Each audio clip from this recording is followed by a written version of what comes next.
Hello বন্ধুরা, আশা করি সবাই ভালো আছেন। সরকারি ভাতা ও শিক্ষাবৃত্তির সর্বশেষ আপডেট নিয়ে আবার আপনাদের সামনে হাজির হয়েছি। তাই ভিডিওটি স্কিপ না করে অবশ্যই শেষ পর্যন্ত দেখবেন। আজকে আপনাদের জন্য সুখবর নিয়ে এসেছি। সুখবরটা আসলে ভাতা প্রাপ্তি মানুষদের জন্য। আজকে আমরা ভিডিওতে কথা বলবো কোন ভাতার টাকা কত বাড়ানো হলো, ৩,০০০ টাকা ভাতা কবে দেওয়া হবে এবং নতুন আবেদন কবে থেকে শুরু হচ্ছে।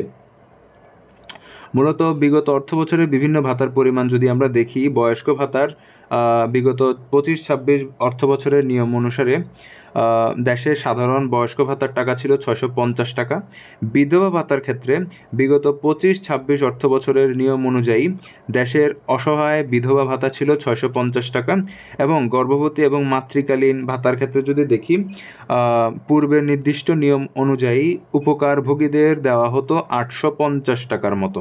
ঠিক আছে। এখন নতুন বাজেটের প্রতিবন্ধী ভাতার বৃদ্ধির ঘোষণা, এখানে আপনাদের সুখবর আছে। নতুন ২৬-২৭ অর্থবছরের বাজেট অধিবেশনে প্রধানমন্ত্রী তারেক রহমান প্রতিবন্ধী ভাতা বাড়ানোর বিষয়ে সদয় দৃষ্টি দিয়েছেন।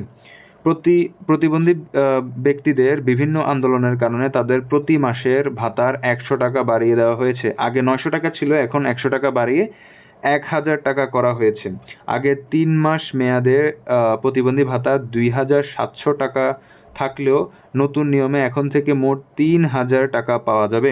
নতুন নিয়ম অনুযায়ী এই ব্যতীত ভাতার টাকা প্রতি ৯০ দিন অন্তর অন্তর সরাসরি ভাতাভোগীদের হাতে দেওয়া হবে। এখন বয়স্ক ও বিধবা ভাতার নতুন হিসাব যদি আমরা দেখি, নতুন বাজেটে দেশের অসহায় বয়স্ক ভাতার পরিমাণ প্রতি মাসের জন্য আরও ৫০ টাকা করে বৃদ্ধি করা হয়েছে। একইভাবে দেশের অসহায় বিধবা ভাতার পরিমাণও প্রতি মাসের জন্য পূর্বের তুলনায় আরও ৫০ টাকা করে বাড়ানো হয়েছে। প্রতি ৩ মাস অর্থাৎ ৯০ দিন পর পর বিধবা ভাতার টাকা এখন মোট ২১০০ টাকা করে পাওয়া যাবে। আগে বয়স্ক ভাতা ৩ মাসে মোট ১৯৫০ টাকা থাকলেও নতুন নিয়মে তা বৃদ্ধি করা হয়েছে, যা শীঘ্রই পাওয়া যাবে। এখন আসুন গর্ভবতী ভাতার নিয়মও নতুন সুবিধা নিয়ে। নতুন অর্থবছরের সরাসরি বাজেট গর্ভবতী বা মাতৃকালীন ভাতার টাকার পরিমাণ এবার কোনোভাবে বৃদ্ধি করা হয়নি। এটা একটা দুঃখজনক বিষয়। ভাতার পরিমাণ বৃদ্ধি না পেলেও এই ভাতার ক্ষেত্রে মোট উপকারভোগী বা ভাতাভুক্তির সংখ্যা অনেক বাড়ানো হয়েছে। এখানে একটা সুখবর রয়েছে। মূলত এখানে আপনারা টাকার পরিমাণ বৃদ্ধির কথা হচ্ছে না, কিন্তু সংখ্যা বাড়ানো হয়েছে, মানুষকে আরও বেশি দেওয়া হচ্ছে। উপকারভোগীদের সংখ্যা বাড়ানোর ফলে এখন থেকে ইউনিয়ন পরিষদ আরও নতুন ভাতাভোগী নেওয়া বন্ধ রাখতে পারবে না। ঠিক আছে, আশা করি বুঝতে পেরেছেন। নতুন ভাতার আবেদন শুরুর তারিখ এবং নিয়ম নিয়ে কথা বললে, আগামী ১ আগস্ট তারিখ থেকে পুনরায় নতুন করে বিভিন্ন ভাতার আবেদন নেওয়া শুরু হতে যাচ্ছে।